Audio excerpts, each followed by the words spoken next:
Imagine waking up in a world where time doesn't exist.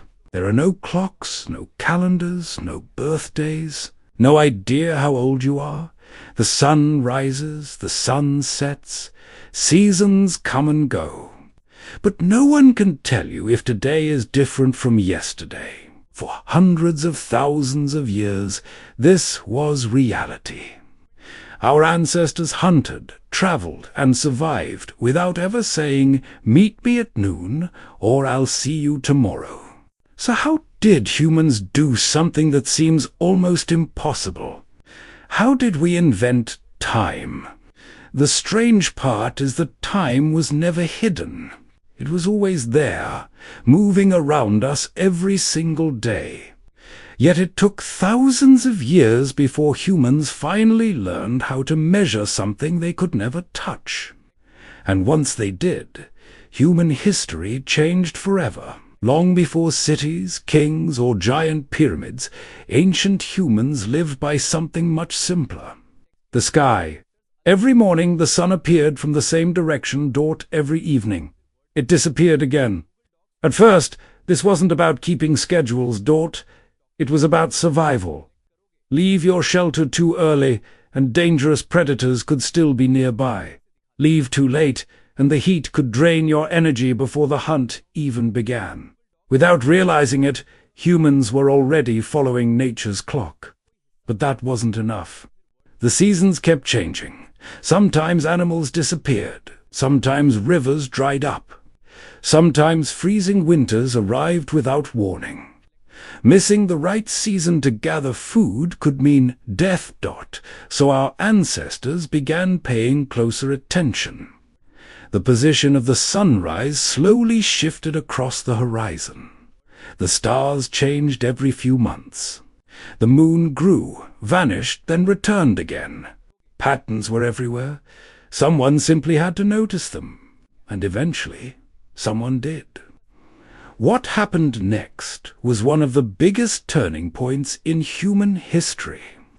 Around the time people began farming instead of constantly moving, guessing was no longer an option. Plant seeds too early, they froze. Plant them too late. The harvest failed.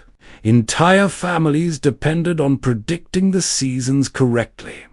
Across different parts of the world, people started building simple markers using stones, wooden poles, and even shadows. When sunlight hit the same spot again, they knew another cycle had passed. No gears, no numbers, just careful observation.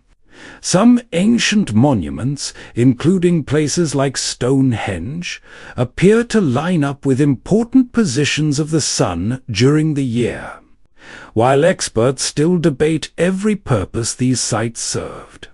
Many believe they helped communities track seasonal changes that were critical for farming and ceremonies. But humans still faced another mystery. Days were easy, seasons were manageable. What about shorter moments? How could you measure the passing of a single afternoon? The answer came from something everyone ignored: shadows. People noticed that a stick planted in the ground never cast the same shadow twice during the day. Morning shadows stretched long.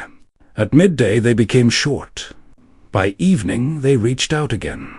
That simple observation led to one of humanity's earliest timekeepers, the sundial. For the first time, people weren't just following nature. They were measuring it. It sounds ordinary now. Back then, it was revolutionary. But then a new problem appeared. What happened when the sun disappeared? Night erased every shadow. Clouds made the sky useless. Humanity needed another way. And this is where things became even more clever. Ancient civilizations discovered that water flows at a nearly steady rate. If it dripped from one container into another, the amount of water could represent the passing of time. These early water clocks appeared in places like ancient Egypt and Mesopotamia thousands of years ago.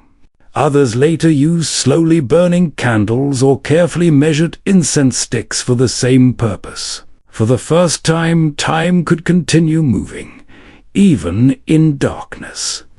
Scientists believe these inventions became important for religious ceremonies, government work, and organizing daily life long before mechanical clocks ever existed. But something even bigger was quietly happening.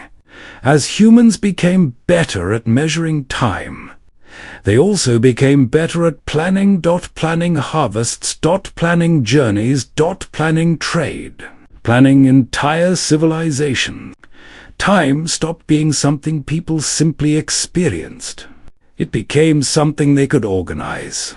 Empires expanded because armies knew when to march. Sailors crossed oceans by combining the stars with careful observation of passing days. Markets opened at expected times. Communities grew more connected because everyone shared the same rhythm. Without realizing it, humans had invented an invisible system that held society together. Then came one final breakthrough. Mechanical clocks. Instead of relying on sunlight or flowing water, tiny gears worked day and night. Church bells rang at precise moments. Cities slowly synchronized their lives. Centuries later, factories demanded exact schedules. Railways forced countries to agree on standard times so trains wouldn't collide. Eventually, scientists built clocks so accurate they lose less than a second over millions of years. Today, atomic clocks help power GPS satellites, internet networks, banking systems, and nearly every smartphone on Earth. It's incredible to think that all of it began with someone quietly watching a shadow move across the ground. The most fascinating part is this: humans never invented time itself. Time was always flowing. What we invented was a way to understand it, a way to predict tomorrow, to remember yesterday, to dream about years that haven't happened yet. Every glance at your watch connects you to countless generations of curious people who looked up at the sky and asked a simple question. What comes next? That question didn't just change history. It changed the future of our entire species.